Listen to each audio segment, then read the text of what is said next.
Doutora Renata Zacaria, o programa de hoje, o tema é o Dia do Médico. Então, a minha pergunta é a seguinte: vocês imaginavam, como médicos, vivenciar uma pandemia, enfim, tudo isso que estamos vivendo neste 2020? Realmente nunca imaginei, né, fazer parte desse grupo de linha de frente, né, dessa pandemia, onde a gente põe em risco.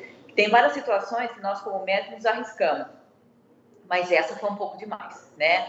A convivência com o vírus foi assim, direto e contínua, né? A primeira grávida que teve Covid em Limeira foi minha paciente, em março.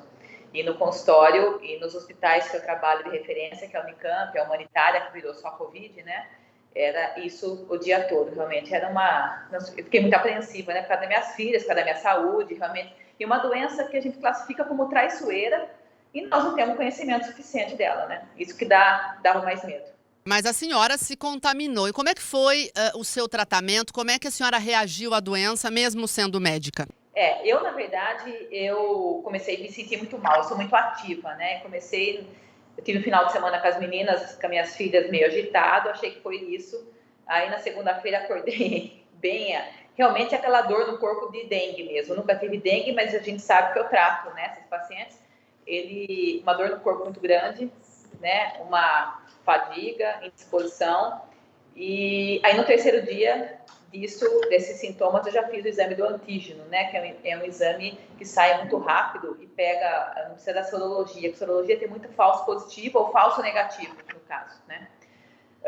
Foi uma experiência assim, a primeiro momento, quando você vê aquilo detectado, é duro. Eu olhei o calendário, até brinquei com a minha secretária, falei, nossa, se eu morrer vai ser nesse período, já apontei os dias, porque você não sabe o que vai acontecer, né? Você pode evoluir bem, como pode não evoluir bem, tá? E eu testei o consultório das meninas minhas que trabalham comigo, os médicos que trabalham lá, todo mundo deu negativo, só tinha realmente eu contaminada. Aí, eu pedi para eu isolar em casa com as minhas filhas, aí eu pedi para testar a minha empregada e as duas meninas, só uma que estava contaminada. Então, assim, é uma doença que é muito apreensiva. Minha filha se apavorou, porque a mídia faz também muita coisa, só fala do que aconteceu de ruim, né? Eu e ela passamos muito bem, né? Tivemos dor no corpo, aquela febre, disposição, mas nada com consequências, assim, de ser entubado, internado. Ficamos em repouso, tomamos as medicações que foram indicadas para nós, mas nada muito grave, né? Que a imagem da gente já é muito ruim disso tudo, né? E as sequelas? A senhora sente? Quando que a senhora teve Covid? Já faz algum tempo, né? O exame ficou positivo foi na semana de agosto, né? Quando eu me isolei, a gente sabe que a piora do quadro é entre o 7º e o 12º dia, onde tudo pode se agravar, onde você tem que ter mais cuidado com a gente mesmo, né? Eu fiquei em casa monitorado com oxímetro, quadrilha de pressão, eu montei realmente uma vigilância na minha casa, para mim e para minha filha. A gente transmite até o 14º dia, é bom informar dos sintomas, né? Que as pessoas acham que isso fica para sempre, é do começo dos sintomas ao 14º. Aí você pode dar uns 2, 3 dias, né? Que nunca a gente sabe ao certo quando começou, mas depois a gente já não transmite. Mas o vírus fica circulando no corpo por até 90 dias. Então, as consequências, a minha filha teve uma queda de cabelo absurda, né? Ela é criança, foi oligosintomática, poucos sintomas, mas muita dor, e ela ficou assim, exposta até hoje. Então, quando dá brincadeira de correr, ela não aguenta, ela não consegue correr. Apesar da tomografia de pulmão dela não ter lesão, mas ela ficou com muita fadiga.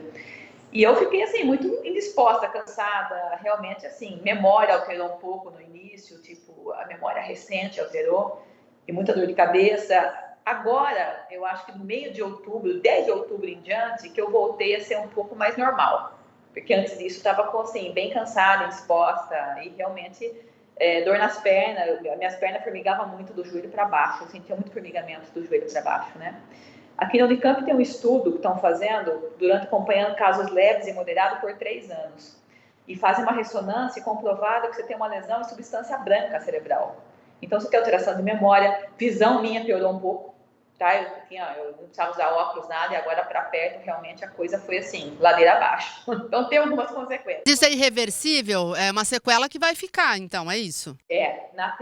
Sim, quando eu fui me consultar, eu me tratei em São Paulo, né, o Davi Wip, no Sírio-Libanês, e ele me contou que ele foi a maior carga viral do sírio-libanês, falou da VWIP, né, que ele mexe com isso, né, exclusivamente só com isso, e ele realmente perdeu a visão total também. Falou que ele não usava óculos com grau muito baixo e que provavelmente é irreversível, né, uma lesão que veio para ficar, né, uma sequela da doença. Agora, doutora, a senhora tomou cloroquina?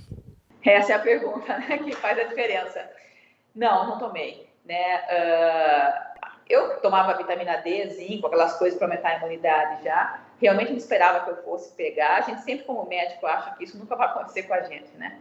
Mas eu não tomei. Eu segui as orientações do WIP e ele, na verdade, ele trata com azitromicina, né? E o clexane. O principal sequela e consequências do Covid são os episódios de trombose, né? Então, eu tomei a heparina, né? Que é a enoxaparina subcutânea, fiquei tomando por 30 dias até, porque eu já tive um aneurisma cerebral, etc., então eu era um grupo de risco.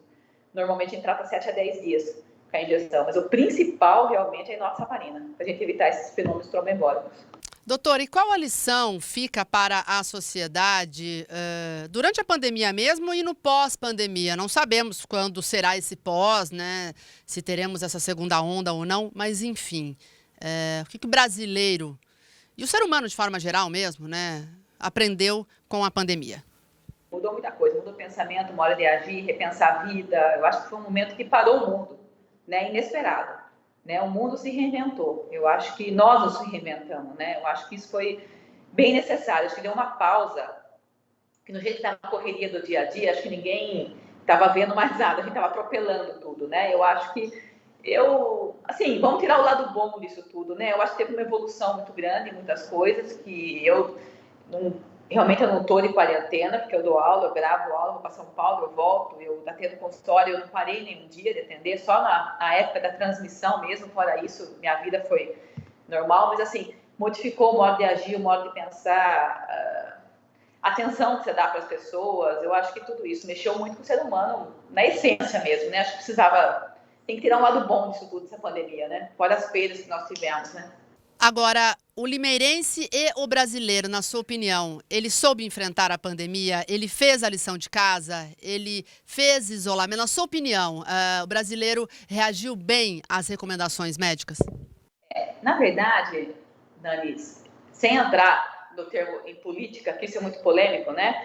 Eu acho que nós ficamos um pouco sem direção, né? Como é uma doença muito nova, é uma doença traiçoeira, nós ficamos meio sem ministro, a maior parte do tempo da saúde, ficamos sem direção, ficamos sem saber, uns falam vai, uns falam vem, né? Nesse dia que eu estava lá em São Paulo tratando com o Davi, ele deu uma entrevista na Globo News com o Mandetta e com o Nelson Tais. E realmente são duas pessoas excelentes, mas que não atendem paciente.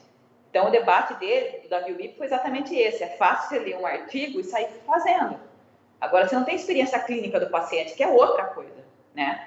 Então, acho que nós ficamos muito sem direção. Eu senti isso. Eu acho que nós nos isolamos muito antes do problema chegar. Isso foi a crise econômica que aconteceu, as consequências que nós estamos sofrendo.